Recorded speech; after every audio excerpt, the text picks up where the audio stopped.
আমরা তো আগে ভিডিওটাতে আমরা দুইটা এরিয়া বের করে রেখেছিলাম। এখন ওই এরিয়া দুইটাকে ইউজ করে আমরা ওই ট্রাপিজয়েডাল পার্টের আমরা ভলিউমটা বের করে ফেললাম এই সূত্র দিয়ে। এখন আমাদের ভলিউম বের হয়েছে 12.734। এটাই হচ্ছে টোটাল ভলিউম। এটাই হচ্ছে volume of the trapezoidal base.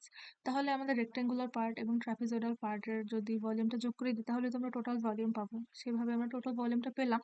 এই যে টোটাল ভলিউমটা পেলাম এটা হচ্ছে ওয়েট ভলিউম, যেটা হচ্ছে পানি মেশানোর পরে যে ভলিউমটা হয় সেটা। কিন্তু একটা জিনিস খেয়াল করে যদি দেখি, একটা সিমেন্টের মধ্যে যদি পানি দিয়ে দিই তাহলে সিমেন্টের পরিমাণটা কম হয়ে যাবে, বা ওই পেস্টের পরিমাণটা ভলিউমে কম হয়ে যাবে। আর যখন এটা ড্রাই থাকে তখন এটা একটু বেশি থাকে। এখন কতটুকু বেশি থাকে সেটাকে আমরা একটা ফ্যাক্টর দিয়ে গুণ করলেই পেয়ে যাব। এখন সেই ফ্যাক্টরটা 1.5 হতে পারে, নর্মালি 1.5 বা এর আশেপাশেই হয়। এজন্য আমি 1.54 দিয়ে গুণ দিলাম।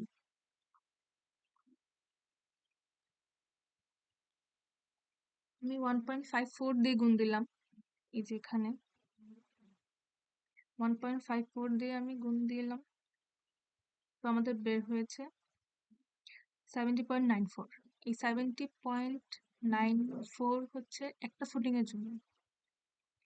একদম প্রথমে ভিডিওতে আমরা কি দেখেছিলাম, ফুটিং দুইটা আছে। এই যে এখানে আমরা দেখতে পাবো,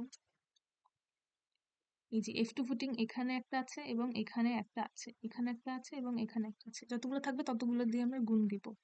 এখানে যদি দুইটা আছে তো আমরা দুইটা দিয়ে গুণ দিলাম। এরপর আমাদের ভলিউম ফর ফুটিং বের হয়ে গেল পুরোটা এটা, দুইটা ফুটিং এর জন্য। এখন এই দুইটা ফুটিং বসাতে আমাদের কতটুকু সিমেন্ট, কতটুকু ফাইন অ্যাগ্রিগেট, কতটুকু কোর্স অ্যাগ্রিগেট লাগবে সেটা আমরা এই রেশিও থেকে বের করতে পারবো। এরপর কাজটা তো সিম্পল। ফার্স্ট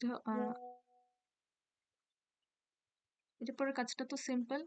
1:2:4 এ হবে রেশিওটা। এখন ওই রেশিও থেকে আমরা cement, sand and fine aggregate এবং কোর্স অ্যাগ্রিগেট এসব বের করতে পারবো। এখানে একটা জিনিস দেখি, সিমেন্টের পরিমাণ তো আমরা বের করতে পারবো মিক্সড রেশিও থেকে। 1.25 দিয়ে যখন আমরা ভাগ করে দিব এই কিউবিক ফিটে আসা অ্যান্সারটাকে, তখন আমরা 17 ব্যাগ পেয়ে যাবো অলমোস্ট। এটা আমরা আপার রাউন্ডিং করে নিব।